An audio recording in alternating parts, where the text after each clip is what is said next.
de Romanos. Vamos a estar leyendo Romanos capítulo 12, del versículo 1 al 8. Romanos 12, del 1 al 8. En esta sección de la Biblia vamos a hablar acerca de ser sacrificios vivos. Ser sacrificios vivos. Nosotros hemos venido leyendo, hermanos, acerca de cómo Dios nos ha mostrado en este libro la realidad de que somos pecadores. No hay justo ni aún uno, dice la Biblia. Todos hemos pecado y hemos quedado fuera, destituidos de la gloria de Dios. Pero sin embargo, Dios envió a Cristo Jesús para morir en la cruz por nuestros pecados. Y es la fe que hemos puesto en Él que nos da vida eterna. La fe en su sangre nos da vida eterna. Y cada uno de nosotros lo entiende y lo hemos visto y analizado. No es por obras, dice la Biblia, es por fe. También nos hemos dado cuenta cómo Dios ha permitido que el pueblo de Israel esté en parte en una ceguera o en oscuridad para que nosotros los gentiles pudiésemos recibir el Evangelio. Pero ahora en este capítulo 12 vamos a ver cómo es necesario que nos presentemos como un sacrificio vivo. Esto es vivir para Dios. Vivir para Dios. Leamos del versículo 1 al 8, por favor, y después vamos a ir analizando cada situación. Así que, dice la Biblia, hermanos, os ruego, por las misericordias de Dios, que presentéis vuestros cuerpos en sacrificio vivo, santo, agradable a Dios, que es vuestro culto racional. No os conforméis a este siglo, sino transformaos por medio de la renovación de vuestro entendimiento, para que comprobéis cuál sea la buena voluntad de Dios, agradable y perfecta. Digo pues, por la gracia que me es dada, a cada cual que está entre vosotros, que no tenga más alto concepto de sí que el que debe tener, sino que piense de sí con cordura, conforme a la medida de fe que Dios repartió a cada uno. Porque de la manera que un cuerpo tenemos muchos miembros, pero no todos los miembros tienen la misma función, así nosotros, siendo muchos, somos un cuerpo en Cristo, y todos miembros los unos de los otros. De manera que, teniendo diferentes dones, según la gracia que nos es dada, si el de profecía, úsese conforme a la medida de la fe, o si de servicio en servir, o el que enseña en la enseñanza, el que exhorta en la exhortación, el que reparte con liberalidad, el que preside con solicitud, el que hace misericordia con alegría. La palabra de Dios aquí nos está mostrando que somos un cuerpo y nos habla acerca de dones que se nos han dado. Pero antes de eso, hermanos, la Biblia empieza hablando acerca de cómo nosotros tenemos que entregarnos al Señor. Y noten aquí la motivación que tenemos para ello. Dice en el versículo 1, os ruego por las misericordias de Dios. ¿Por las misericordias de quién, hermanos? De Dios. O sea, consideremos por un momento, hermanos, la misericordia de Dios. Nosotros hemos definido aquí de una manera simple lo que misericordia es. Misericordia es no recibir lo que nos merecemos. Si alguien un día te pregunta, como ser humano, sin Dios, ¿qué te mereces? ¿Qué no merecemos? La muerte. La paga del pecado es muerte. Eso es lo que nos merecemos. Pero Dios en su infinita misericordia, aun estando nosotros, dice la Biblia, muertos en nuestros delitos y pecados, nos dio vida juntamente con Cristo. Nos ha sentado en los lugares celestiales juntamente con Él. Él ha sido bueno con nosotros. Si algo debe motivarnos para entregarnos a Dios, es su misericordia. Es la bondad que Él ha tenido para con nosotros, su paciencia, su entrega, el sacrificio de Jesús en la cruz. Y cada vez que nosotros estemos meditando en familia, cuando estemos en el closet, cuando estemos a solas con Dios, una de las cosas que necesitamos traer a memoria siempre es lo bueno que Dios ha sido. ¿Acaso Dios ha sido bueno con nosotros, hermanos? Nos ha dado vida eterna. Si algo debe causarnos gozo en la vida, es la realidad de que nuestro nombre está escrito en el libro de la vida, hermanos. Porque la Biblia dice que aquellos que no fueron encontrados escritos, aquellos cuyos nombres no estaban escritos en el libro de la vida, fueron lanzados al lago de fuego. Donde está Satanás y sus ángeles, y todos aquellos que rechazaron a Cristo Jesús como Señor y Salvador. Pero tú y yo Estamos escritos en el libro de la vida, hermano. No tenemos nada que preocuparnos en cuanto a la segunda muerte, porque hemos pasado de muerte a vida. Ahora, hermanos, se nos está dando aquí una fuerte exhortación. Pablo dice aquí, os ruego, y dice hermanos, os ruego. Le está hablando a los creyentes, no está hablando con gente incrédula, está hablando con creyentes. Es una fuerte exhortación, os ruego, les estoy pidiendo, por favor, hagámoslo. ¿Qué es lo que Pablo quiere que hagamos? ¿Qué es lo que Dios desea de nosotros? Dice aquí la Biblia, que presentéis vuestros cuerpos. ¿Que presentemos qué, familia? Vuestros cuerpos. Tenemos que presentar nuestros cuerpos, dedicar nuestros cuerpos, traerlo a Dios, En una ocasión, un misionero compartió acerca de una tribu en el Amazonas a la cual él fue a predicar. Y estando allí empezó a hablar con la tribu, empezó a predicar de Cristo Jesús. Y un día el jefe de la tribu llegó. Y entonces el misionero estaba hablando de cómo deberían entregar todo lo que poseen, todo lo valioso. Y algunos, ¿verdad?, llegaban y ofrendaban a Dios lo que para ellos era lo máximo, lo mejor de ellos. Sí, traían ornamentos, traían todo lo que ellos tenían y querían ellos de alguna manera recaudar fondos para crear un ambiente más propicio en el edificio donde se encontraban y también alcanzar más gente. Y muchos de la tribu traían sus ornamentos y todo. Y entonces el pastor estaba hablando de cómo uno debe entregar todo lo que uno evalúa y todo lo que es valioso. El jefe de la tribu estaba atrás y él estaba pensando por un momento y la gente traía que esto y que lo otro. De repente el jefe de la tribu se levanta, viene y se sienta en el altar. Y él se sienta ahí, junto con todas las cosas que los demás habían traído. Y se le quedan todos viendo y le preguntan, ¿te podemos ayudar? ¿Quieres que oremos por ti? Y no, dice, lo único que pasa es que usted está hablando de que demos lo mejor de nosotros. Y yo soy lo mejor, en el sentido de que él pensaba que él era lo mejor. Y quiero entregarme todo a Cristo. Por eso es que él se sentó en el altar. No trajo un artefacto, no trajo alguna posesión, sino él se presentó a sí mismo. Y yo creo, hermanos, que alguna vez nosotros deberíamos entender lo que él hizo. Es exactamente lo que la Biblia está diciendo aquí. Así como el pueblo de Israel traían al cordero, traían al animal y lo presentaban en el altar. Este hombre entendió lo que implica entregarse a sí mismo. Él se puso en el altar. Nosotros también de vez en cuando necesitamos entender, hermanos, que cuando la Biblia dice que nos presentemos, implica nosotros mismos, lo que somos. Este cuerpo que nosotros tenemos. Y nota, dice la Biblia aquí, es un sacrificio vivo. ¿Cómo es ese sacrificio? Vivo. Tiene que ser algo vivo. Es nuestra vida. Entonces lo que está pidiéndonos la Biblia aquí es lo siguiente: tú y yo tenemos que entregarnos por completo a Dios mientras estamos vivos. ¿Qué vamos a entregar? Nuestro cuerpo, nosotros mismos. ¿Y cómo debe ser aquí? Dice santo. La palabra santo, hermanos, debe darnos la idea de que nuestra vida debe ser en completa santidad. Nosotros debemos apartarnos de cualquier cosa que pueda arruinar la santidad que Dios nos ha dado. La Biblia dice que Cristo Jesús en la cruz nos santificó. En Hebreos capítulo 10 la Biblia dice que por el sacrificio de Jesús, por ese sacrificio nosotros fuimos santificados. Cuando tú aceptas a Cristo, Él te da de su Santo Espíritu y en ese momento estás apartado para Dios.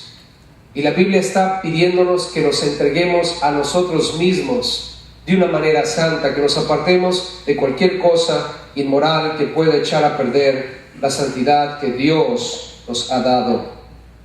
Ahora, nota lo que dice aquí, agradable a Dios. ¿Cómo debe ser esa entrega, hermanos? Agradable a Dios. Debe ser agradable a Dios.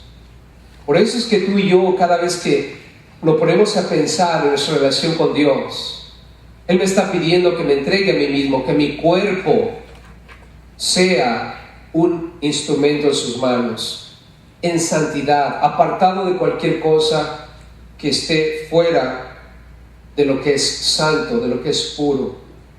Y mientras yo estoy viviendo mi vida aquí, porque es un sacrificio vivo, mientras estoy vivo, debo agradar a Dios. Cuando nosotros vemos esa oración que Jesús le enseñó a sus discípulos, la parte que dice, vénganos tu reino, sea hecha tu voluntad aquí en la tierra como en el cielo.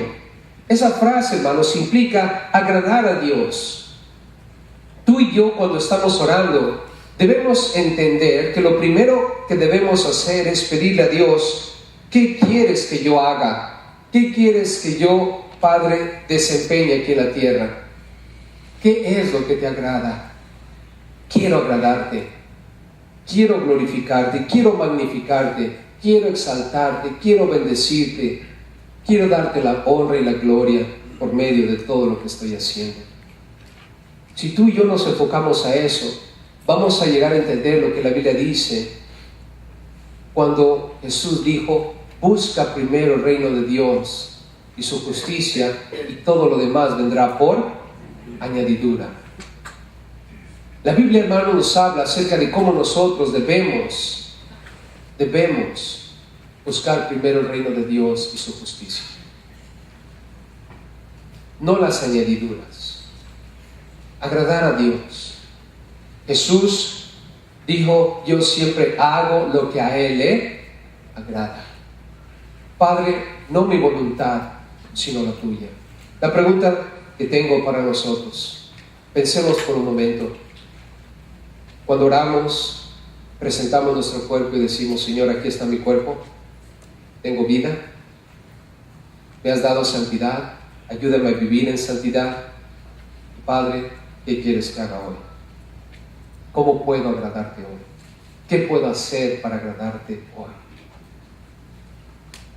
Y después, escuchar la voz de Dios y dejar que Dios nos hable y vivir ese día, hermanos, como si fuera el último día. Servir es el inmediato resultado de una persona que busca primero el reino de Dios. Nota lo que dice aquí la Biblia. Agradarle a Dios, que es vuestro culto racional. ¿Qué es vuestro culto racional? Otras Biblias dicen que es vuestro servicio razonable. Que es vuestro servicio razonable. Lo cual quiere decir, hermanos, que Dios está esperando en santidad busquemos agradarle a través de lo que vamos a hacer. Nuestro servicio, nuestro culto racional. El servicio racional. Nosotros tenemos que servir a Dios, hermanos. Y más adelante vamos a encontrar dones. Y en estas secciones, cuando tú y yo debemos estar tomando notas. Dios me está pidiendo mi cuerpo. Dios me está pidiendo que me mantenga en santidad. Dios me está pidiendo que le agrade a través del servicio razonable que debo hacer. Porque ¿acaso no, hermanos, es razonable servir a Dios siendo que nos sirvió primero a nosotros? ¿Acaso no es razonable servir a Dios cuando vemos que Jesús vino a servir a Dios? Es razonable, hermanos. Pero hay un problema. Y el problema es el siguiente, y necesitamos poner atención, porque no va a ser fácil. La Biblia dice aquí en el versículo 2, no os conforméis a este siglo. No os conforméis a este siglo. La palabra no os conforméis quiere decir para esto, deténlo, no más. Es como cuando vas manejando y de repente está el letrero ahí y dice alto. Cuando dice alto, ¿qué debemos hacer? Parar. Alto. Vas manejando y la luz es roja. ¿Qué tienes que hacer? Parar. esta es una luz roja, párate, para esto. ¿Qué es lo que tenemos que parar? Conformarnos a este siglo. Ahora, hermanos, conformarnos a este siglo es algo natural en nosotros. La música, por ejemplo. A algunos de ustedes les gusta la salsa, a otros la cumbia, a otros el reggae, el rap, la música country, las rancheritas, el mariachi, otros las rondallas quizá, los tríos, algunos las baladas, etc. En el mundo, cada uno de nosotros tenía su elección. Y era la música que traíamos en nuestros carros, ¿verdad que sí? Y a los que les gusta el rap, critican a los que les gustan las rancheritas o la banda, ¿verdad? Y viceversa, cada quien tiene sus preferencias. Ahora, cuando nos convertimos en cristianos, cuando aceptamos a Cristo Jesús, nuestra primera tendencia es, si nos gustan las rancheritas, buscar música cristiana rancherita. O si nos gusta la salsa, música cristiana con sabor a ¿qué? Salsa. ¿Verdad? Y tú te puedes dar cuenta qué clase de música le gustaba al hermano cuando te subes a su carro y prende la música, ¿verdad? Si trae música cristiana en banda, tú sabes que al hermano le gustaba la banda. Si trae música de los Gutiérrez, sabes que le gustaba el trío, ¿no es cierto? Así es. Y nosotros podemos darnos cuenta cuál era nuestra tendencia cuando estábamos en el mundo, basándonos en la música o en las cosas que nos gusta hacer hoy. En la Biblia, hermanos, nosotros encontramos que el conformarnos a este siglo, a este mundo, es algo natural. Yo no tengo que invertir mi tiempo en ello. De una manera natural lo voy a hacer. Si tengo que escoger entre ver la televisión y leer la Biblia, ¿cuál es la tendencia natural, hermanos? Leer la Biblia, ¿verdad? ¿Verdad que es la tendencia natural? No. ¿Cuál es la tendencia natural? ¿Qué es lo que estamos hablando ahorita todos? El fútbol, ¿verdad? Pregúntenle a cualquier persona ahorita, ¿quién va a jugar hoy? Te van a decir. Te van a decir. Muchos que no están aquí ahorita están viendo el fútbol. Es la verdad. ¿Es cierto? Es la verdad. Tenemos esa tendencia natural. Y durante esta época vamos a estar hablando de fútbol. Y es lo único que nos va a motivar durante estos días. Y qué bueno que está pasando esto ahorita, porque tú te vas a dar cuenta de que es una tendencia natural. Todos nosotros tenemos esta tendencia natural. Algunos van a estar aquí, pero van a estar checando sus teléfonos, el score. Así es.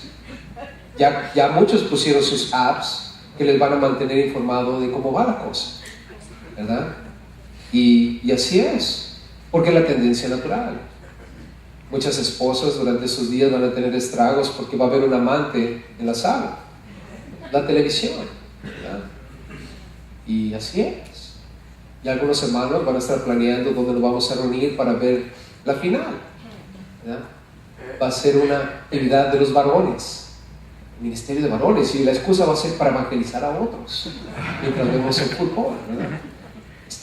Es la tendencia natural, pero detrás de todo eso, hermanos, es solamente una fachada. Es una fachada, nada de eso tiene que ver con Dios. El pensar en el fútbol no tiene nada que ver con Dios. Y hay gente un poquito más descarada que dice, yo prefiero ser honesto, pastor, a mí me gusta el fútbol. Está bien, no le Dios. Pero no necesitas decir, pero yo sé que te gusta el fútbol, ¿verdad? Lo puedo ver cuando hablas. Así como a mí me gustan otras cosas también. Porque de manera natural, hermano, nosotros tenemos eso. ¿Verdad que sí, familia? Ahora, podríamos hablar de las hermanas también, ¿verdad? Sus comedias. Y las telenovelas y todo lo demás. También podríamos hablar de eso. O quizás otras cosas. Pero lo que la Biblia está diciendo aquí, familia, es no os conforméis a este siglo. O sea, paremos eso. Paremos. Pastor, ¿está sugiriendo que no veamos más el fútbol? ¿Que no sigamos el mundial? ¿Tú qué piensas? Lo dejo a tu criterio.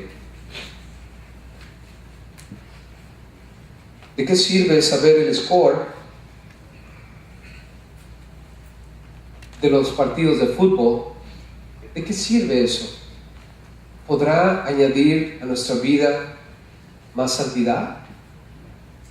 ¿Le agradará a Dios eso? Cada uno de nosotros determine. Si de pronto tú dices, ¿sabes qué? Saber el score y seguir el fútbol y estar metido en la televisión todo el día viendo los partidos, ¿le va a agradar a Dios? ¿Es lo que Él te dijo esa mañana cuando oraste? Obedece a Dios. Haz lo que Dios dice. Pero su palabra aquí nos dice, para cualquier cosa que te esté conformando a este mundo, para cualquier cosa que te esté llevando en la dirección que quiere llevarte a este mundo. Páralo, parémoslo.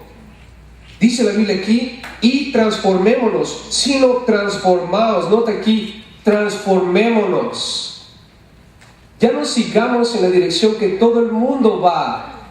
Transformémonos. Por un momento en nuestra vida, después de tantos años, digamos, no sé quién va a jugar hoy. Y no me interesa quién vaya a jugar hoy. Hoy voy a ir a la iglesia. Hoy la voy a dedicar todo el día a mi Dios. Y mañana, lo que Dios diga. Si Dios me dice que me siente a ver el fútbol, me siento a ver el fútbol. Pero si Dios me dice que haga algo diferente, voy a hacer lo que a Él le agrada. Voy a cambiar el curso de mi vida.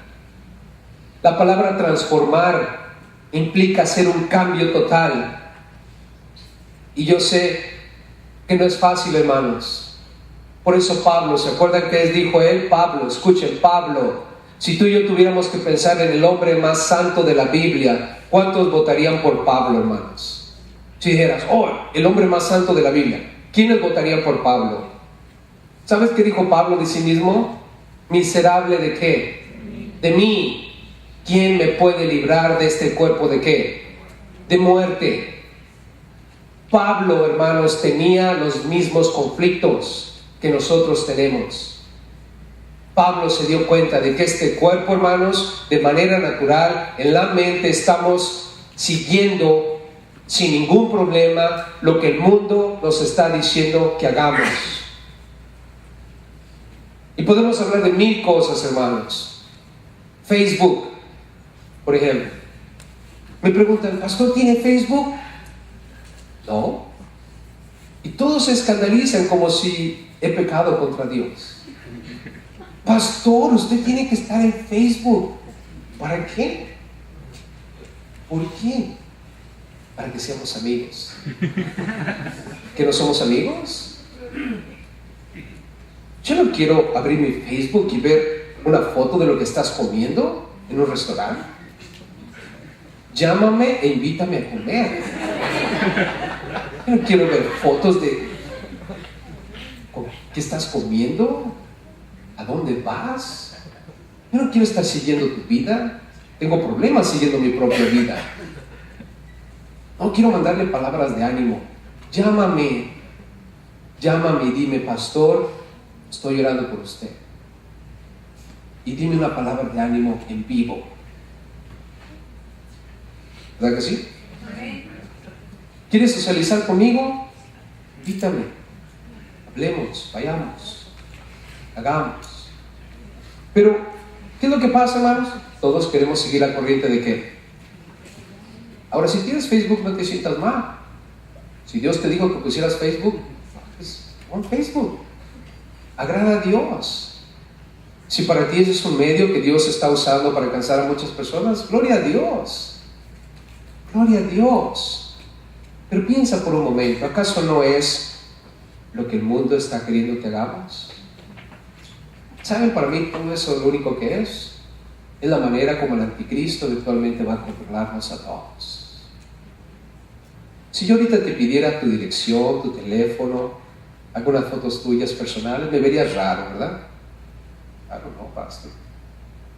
Pero en el Facebook pones tu dirección, tu teléfono, fotos, tantas otras cosas, y hasta aún te puedo encontrar con el Google Earth. Exactamente dónde vives. Puedo poner ahí el pin donde estás. ¿Verdad que sí? Todo esto, hermanos, si usted dice, pastor, está un poco raro eso, ¿no? Anticristo, hermanos, ¿cómo tú crees que el anticristo va a controlarnos eventualmente? No nosotros, pues, vamos a estar aquí, ¿verdad? Pero a este mundo, hermanos, ¿cómo tú crees que él va a controlar a todos? A través de toda la tecnología que estamos viendo en nuestros días. Y nosotros los cristianos, ¿qué estamos haciendo? Lo que de una manera natural el ser humano hace, conformándose a este, sí. Pero la Biblia dice, lucha en contra de eso. Tenemos que ser como el salmón. ¿Cómo es el salmón? Siempre nada contra corriente. Si todo el mundo va para allá, tú eres el único que va al revés. La gente te va a ver raro, pero ¿sabes qué? Mientras Dios no te vea raro, todo está bien. ¿Amén? Amén. Seamos sabios. Seamos sabios. La Biblia dice aquí, transfórmense. Transfórmense, ¿cómo? Por medio de la renovación de ¿qué? De vuestro entendimiento. Nota, por medio de la transformación de vuestro entendimiento. Ahora, la palabra transformados ahí, por medio de la renovación de vuestro entendimiento, hermanos, quiero decirles una realidad de lo que Dios va a hacer. Todo está aquí en nuestra mente. Hemos hablado de esto antes. El problema está aquí en la mente. Lo que nuestra mente empieza a decir es lo que eventualmente nuestras acciones van a reflejar. Dios nos ha dado de su Espíritu Santo. ¿Están de acuerdo conmigo? Si hemos encontrado a Cristo y estamos en Cristo, Él nos ha dado de su Espíritu. Sin el Espíritu de Dios, no podemos pensar en Dios. Sin el Espíritu de Dios, no podemos seguir las cosas de Dios. Sin el Espíritu de Dios, estamos siguiendo al príncipe de la potestad del aire. Lo dice la Biblia en Efesios 2. Pero ahora tenemos al Espíritu de Dios. Y es el Espíritu de Dios, hermanos, quien nos va a llevar en la dirección contraria a lo que este mundo quiere llevarnos. Es el Espíritu de Dios. Nosotros, de una manera natural, no lo vamos a hacer sin la ayuda del Espíritu Santo. Jesús además dijo, separados de mí, nada podéis hacer. No podemos seguir a Dios, estar con Dios, ser transformados por Dios si no tenemos a Dios, si no tenemos a Jesús, si no tenemos el Espíritu Santo. Pero lo tenemos, ¿verdad, hermanos? Él nos ha dado de su palabra, nos ha dado la Biblia. Hermanos, créanmelo, es más provechoso leer la Biblia que ver un partido de fútbol. ¿Verdad que sí, familia? Amén. Es más provechoso. Es más provechoso leer la Biblia que estar en Facebook. Es más provechoso estar en la Biblia que estar en las telenovelas. Hay cosas que podemos hacer que son más provechosas. También cosas como es más provechoso pasar un tiempo jugando fútbol con nuestros hijos en el parque que estar viendo un partido de fútbol. ¿Están de acuerdo conmigo? Amén. Es más provechoso pasar tiempo con mis hijos que con la televisión viendo un partido de fútbol. Cada uno de nosotros debe buscar cómo vivir la vida con provecho. Pero solamente es el Espíritu de Dios que te va a decir eso. El Dios nuestro nos ha dado de su Espíritu y dice aquí, renovaos por la renovación de vuestro entendimiento. O sea, en tu entendimiento tienes que pensar, tienes que ver qué es lo que Dios quiere que hagas, qué es lo que Dios quiere que hagamos, no lo que nosotros pensamos debemos hacer. Y para eso implica entender que de una manera natural no lo voy a hacer. De manera natural, todos nos vamos a salir de aquí y vamos a ir a ver el partido de fútbol. Vamos a ver el score, vamos a hablar de ello. Eso es lo natural. ¿Me están siguiendo, familia? Eso es lo natural. Y creo que se los he mostrado y no debo expandir más porque lo saben, lo sabemos. Yo mismo tengo que luchar en contra de lo que es contra naturaleza. ¿Por qué? Porque por naturaleza me voy en esa dirección también. Todos nosotros. Por eso dice aquí en tu entendimiento, yo entiendo que las cosas de Dios son más valiosas. Entiendo que las cosas de Dios son más provechosas. Además, nota lo que dice en el versículo 2. Para que comprobéis cuál sea la buena voluntad de ¿quién? De Dios. Eso debe movernos, cristianos. ¿Cuál es la voluntad de Dios? ¿Cuál es la voluntad de Dios? Ahora créemelo. Si una mañana Dios te dice, siéntate y ve el partido de fútbol, esa es la voluntad de Dios, ve el partido de fútbol. Dios te lo dijo, Dios te ordenó eso, hazlo. Hay algo detrás de ello. En una ocasión estaba escuchando a un pastor. Él estaba compartiendo con nosotros y nos dijo que él estaba en su casa y se iba a preparar su café. Y puso la máquina y todo, y él entonces se sentó y empezó a orar como lo hacía todas las mañanas, y el Espíritu Santo le dijo, olvida ese café y vete al McDonald's y cómprate un café. Y él se quedó pensando y dijo, yo no tengo que ir al McDonald's a comprar un café cuando aquí acabo de hacer café. Pero mientras estaba orando, esperando que su café estuviera listo, el Espíritu Santo le volvió a insistir, ve al McDonald's y cómprate un café. Se levanta, obedece a Dios, va al McDonald's, se compra el café y se sienta. De pronto se observa que otro individuo está ahí también sentado. Está triste, tenía el semblante caído. Y entonces empieza a hablar, Señor, ¿quieres que hable con esa persona? Y se levanta y va y habla con esa persona. Esa persona estaba en depresión. Estaba en un momento suicida.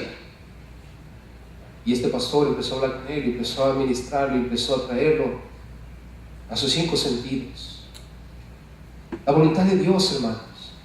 Y cuando él nos estaba hablando de eso, la voluntad de Dios, dice aquí la Biblia, es agradable y perfecta. Agradable y perfecta. La naturaleza de él era, ¿por qué tengo que ir a gastar en un café cuando aquí tengo café? Pero Dios, y de regreso, él pudo comprobar, como dice aquí la Biblia, la voluntad de Dios es agradable y perfecta. Hermanos, ¿alguna vez han comprobado la voluntad de Dios? ¿Han vivido la voluntad de Dios? ¿Acaso no la voluntad de Dios es agradable y perfecta, hermanos? Lo es. Lo es. Lo es. Cada uno de nosotros necesita regresar a ese punto y decir, Señor, ¿cuál es tu voluntad? ¿Cuál es tu voluntad? Ahora, a veces va a darnos miedo, hermanos. Estaba orando y le dije, Señor, ¿qué podemos hacer para nuestra iglesia? Y se los he compartido antes. Dios me mostró que tenía que tomar un paso de fe y aplicar para una estación de radio. Ahora eso cuesta dinero, hermanos. No es gratis. Y cuando Dios te pone algo en tu corazón y empieza a hablarte en una dirección y Él empieza a abrir las puertas, tienes que tomar el desafío. Mi naturaleza, hermanos, es relax. No hay que meternos en tantos problemas, no hay que meternos en dificultades. ¿Por qué tomar desafíos cuando todo está bien, tranquilo? Llévate la calmada, decimos, ¿no? Pero Dios siempre va a venir a tu vida y su voluntad es contra la naturaleza, te va a mover en una dirección que a veces tú no quieres ir, porque quizás no tienes los medios, quizás no tienes el potencial para hacerlo. Y aún todavía algunas personas me preguntan, ¿y qué vas a hacer? No sé. ¿Cómo va a ser? Tampoco sé. Yo solamente sé que Dios me dijo que lo hiciera. Y lo haces. De pronto me empiezo a dar cuenta que Dios está con nosotros. De pronto Dios me empieza a mostrar a través de los pasos que hemos tomado de que Dios probablemente no lo va a dar. Tenemos el 99.9% de que así va a ser. ¿Acaso no eso es glorioso, hermanos? Y me pongo a pensar y digo, wow, Dios, eso es agradable y es perfecto porque fuiste tú y solo tú quien hizo eso. No fue mi inteligencia, no fue mi sabiduría, aún todavía no sé qué es lo que vamos a hacer o cómo lo vamos a lograr. Pero Dios, hermanos, es el que guía y el que dicta, y todo lo que hacemos para Él, dice aquí la Biblia, es agradable y perfecto. Ahora, noten conmigo en el versículo 3. Digo pues, por la gracia que me es dada, a cada cual que está entre vosotros, que no tenga más alto concepto, dice la Biblia aquí, de sí, del que debe tener. La Biblia, hermanos, ahora empieza a hablarnos de algo llamado humildad. ¿De qué nos va a hablar, hermanos? De humildad. ¿Por qué? Porque nosotros tenemos que tener mucha humildad. Una vez que tú te presentas como sacrificio vivo, una vez que tú empiezas a entrar en santidad, una vez que tú empiezas a buscar agradar a Dios, todo lo que te va a decir, ¿sabes qué va a hacer Dios? Dios te va a empezar a usar. Y una vez que Dios te empieza a usar, la naturaleza de uno es esponjarse. ¿Verdad que sí, familia? Imagínate que Dios un día te empiece a usar para sanar gente. ¿Qué pasaría si de pronto, cada vez que tú pones las manos en una persona, esa persona se sana? Un enfermo viene y tú pones tus manos en él y oras por él y esa persona se sana. ¿Qué pasaría en ti? Las primeras veces te vas a espantar. ¡Ay! Ese ciego de repente empezó a ver. Te vas a espantar. Ese persona que estaba en la silla de ruedas, oraste por él y ahora está caminando. Las primeras veces te va a dar un poquito de miedo porque es Dios operando y te estás dando cuenta de ello, pero después, una vez que empiezas a agarrar la rutina de lo que esto es, entonces ya te empiezas a esponjar. Ya de pronto te pones un traje blanco, haces pósteres, vengan a una campaña de sanidad y milagros con el pastor Gerson Hernández, ¿verdad? Me pongo una vara de Aarón ahí, ¿verdad? Me dejo crecer un poquito más la barba para que me mire como Moisés. Y yo te voy a sacar de Egipto, de tu enfermedad, y te voy a traer a la tierra prometida. ¿Y qué empieza a pasar con uno? Se empieza uno a esponjar. Y esto, hermanos, es la antesala de lo que Dios nos va a decir más adelante. Porque una vez que tú empiezas a buscar a Dios más, empiezas a hacer su voluntad, Dios va a empezarte a usar. Por eso es que aquí el apóstol dice, por favor, por la gracia que me es dada a cada cual que está entre vosotros, que no tenga más alto concepto de sí del que debe tener. O sea, no te la creas. No te la creas, ¿verdad?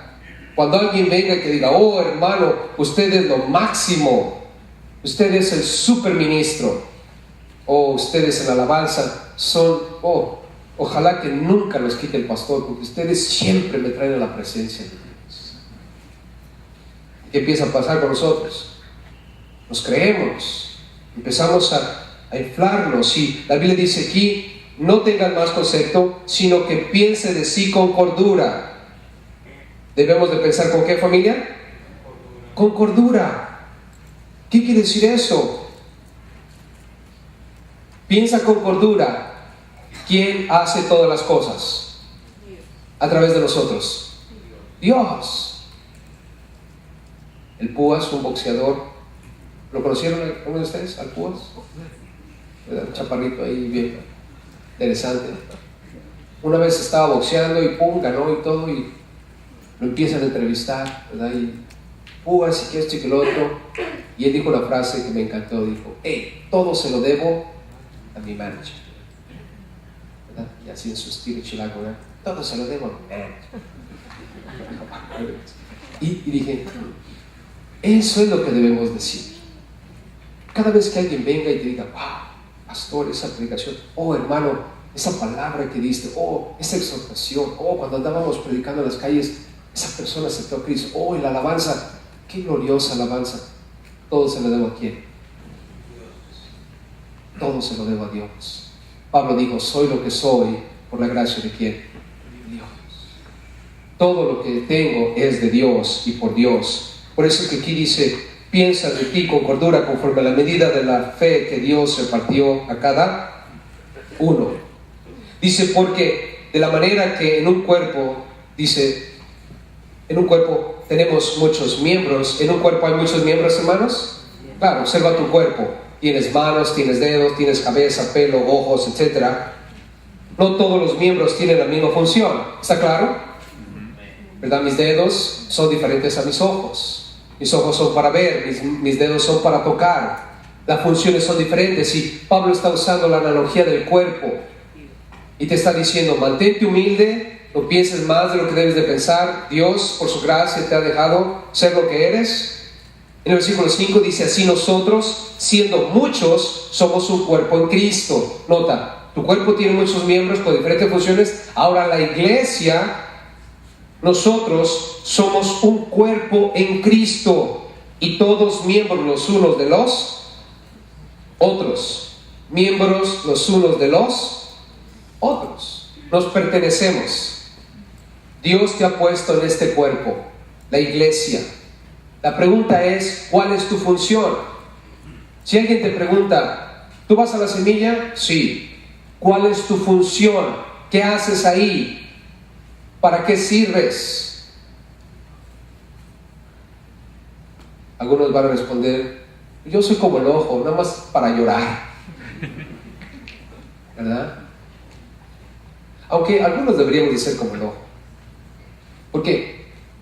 Piensa en tu cuerpo. Estás trabajando, clavando un clavo en la pared, y de repente tu mano, esta mano tonta, le falla el tino y le pega el dedo. ¿Verdad? ¿Qué hace el ojo cuando le pegas el dedo? Llora por ese dedo, ¿verdad? La boca dice, ándele para que se le quite, ¿verdad? Pero el ojo empieza a llorar y dice, ay, pobrecito, ¿no? Y empieza a llorar porque le dolió el trancazo. A veces deberíamos de ser como el ojo, ¿no? Cada vez que algo pasa con alguien, deberíamos de llorar por lo que ha ocurrido. No se desafoca, cabeza, ándele para que se le quite. Pero la Biblia dice aquí, hermanos, que nosotros tenemos diferentes miembros. ¿Cuál es tu función aquí en la iglesia? Yo creo que aquí lo tomamos de regreso a lo que dice Pablo. Busca la voluntad de Dios agradable y perfecta. ¿Qué es lo que Dios quiere para ti? Ahora nota, dice 6, de manera que teniendo diferentes dones. ¿Cómo son los dones, hermanos? ¿Son los mismos para todos? No, dice diferentes dones. Tenemos diferentes dones. Ahora, cuando hablamos de los dones, ¿quién da los dones? De acuerdo a la Biblia, el Espíritu Santo. El Espíritu Santo te va a dar dones. Nota lo que dice aquí, según la gracia que nos es dada. Si es el de profecía, úsese conforme a la medida de la fe.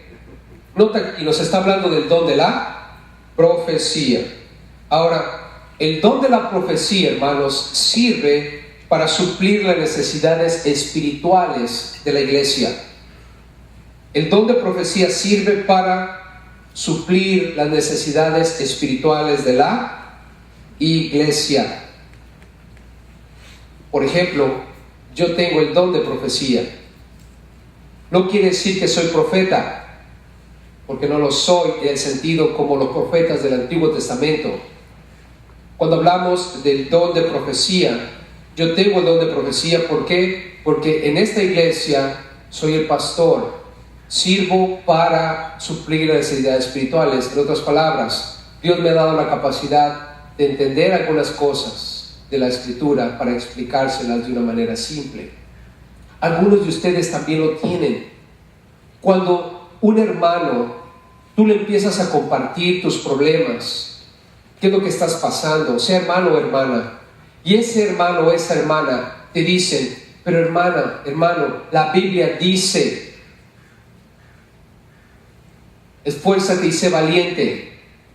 La Biblia dice, Jehová es tu pastor, nada te faltará.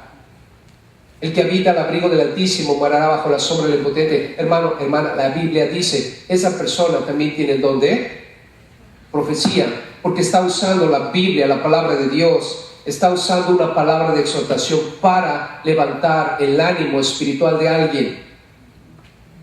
La profecía, hermanos, sirve para eso. Es cuando nosotros hablamos la palabra de Dios. Ahora, otra cosa aquí, noten cómo dice el versículo 7, o si de servicio en servir. Otro don, servicio.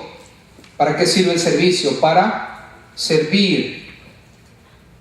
Noten aquí, número 2, servicio suple las necesidades prácticas de la iglesia. ¿Quiénes tienen el don de servir? Llega una mañana aquí a esta iglesia, llega como a eso de las 8 de la mañana, y te vas a dar cuenta quién tiene el don de servir. ¿Cómo los detecto? Cuando los veo con una escoba en la mano, cuando los veo con un bote de basura en las manos, cuando los veo sacando los papeles del baño, cuando los veo aspirando, cuando los veo limpiando las ventanas, poniendo los conos, poniendo los sobres, etcétera, etcétera, etcétera. Esos tienen el don de servir. Ahora, algunos de ustedes pueden tener el don de profecía, también pueden tener el don de servir. De vez en cuando me van a ver a mí también con la escoba. También tengo el don de servir, y yo creo que aquí todos deberíamos de tener el don de servir, ¿no creen?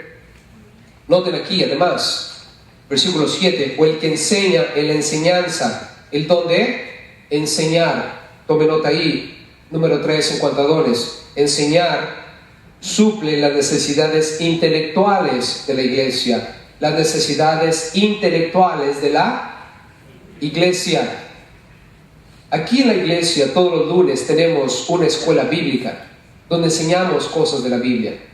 Estaba hablando con una hermana y me estaba compartiendo cómo su esposo ha sido bendecido en una clase y cómo el maestro de esa clase lo pone de una manera simple y está fascinado con la clase, porque la clase es sobre Dios y sus atributos, y está hablando de cómo el maestro lo pone de una manera fácil, y dijo, y tiene el don de enseñar. ¿Se han encontrado con un maestro así? Que les explica las cosas de Dios en una clase.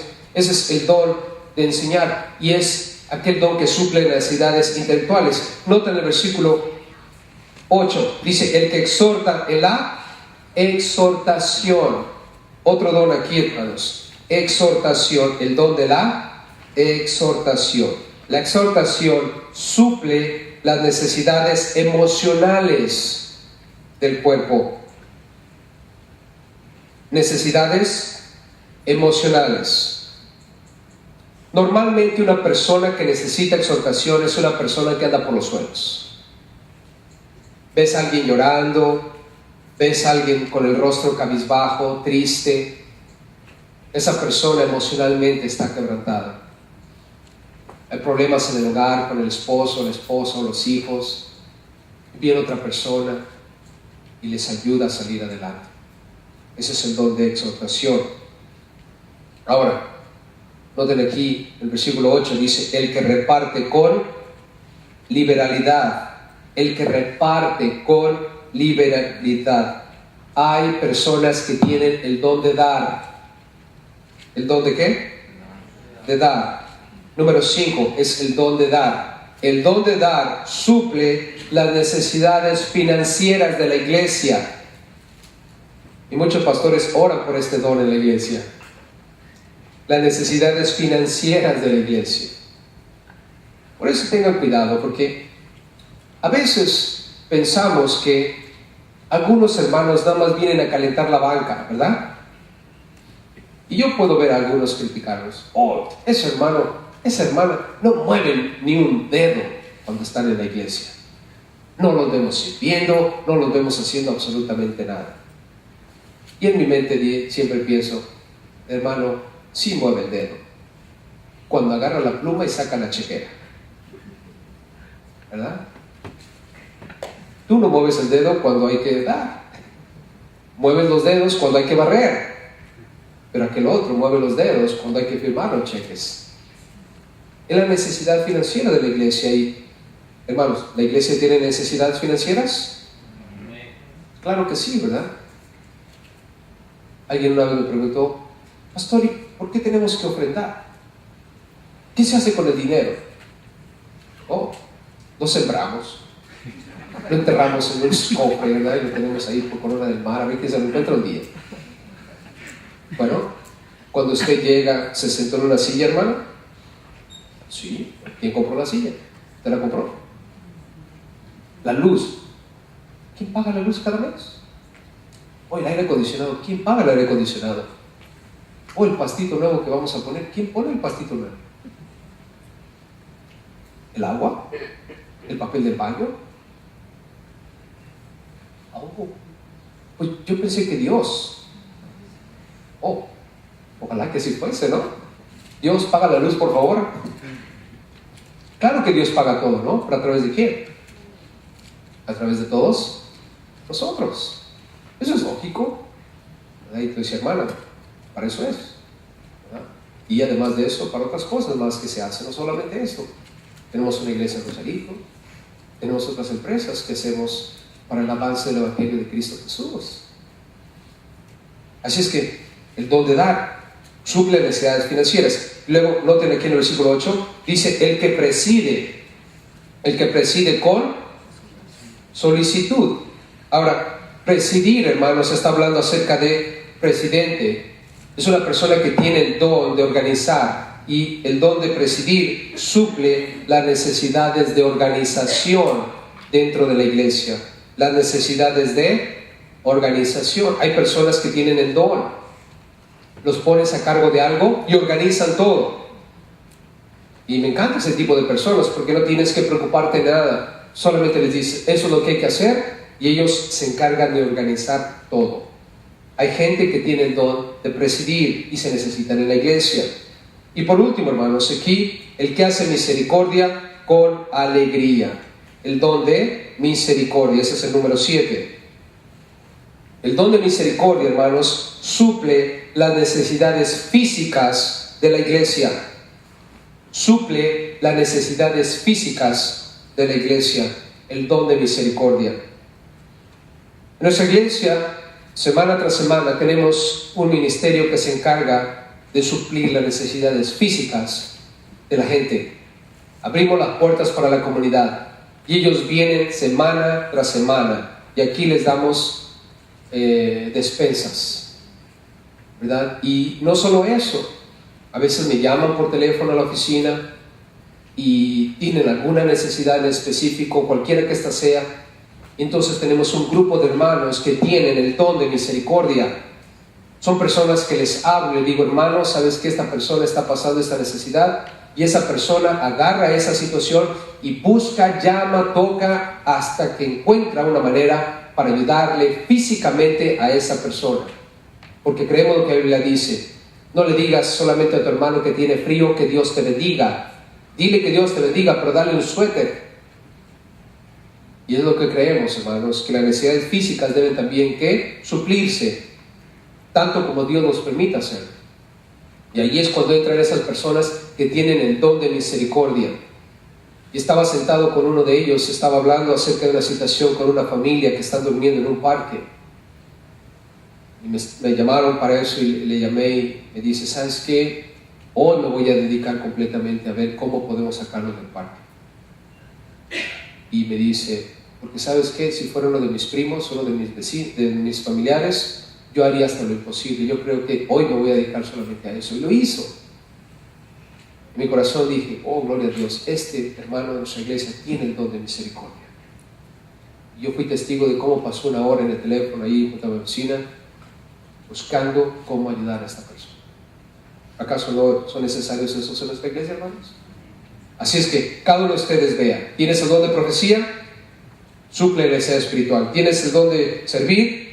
La necesidad práctica. ¿Tienes el don de enseñar? La necesidad intelectual. ¿Tienes el don de exhortar? La necesidad emocional. ¿Tienes el don de dar? La necesidad financiera. ¿Tienes el don de presidir? La necesidad de organizarnos. ¿Tienes el don de misericordia? Físicamente ayuda a otros. Amén, hermanos. Amén. Si Dios te da algo, no te la creas. No pienses más de ti mismo. Amén. ¿Quién nos da todo? Dios. Todo se lo debemos a nuestro manager, nuestro Señor y Salvador.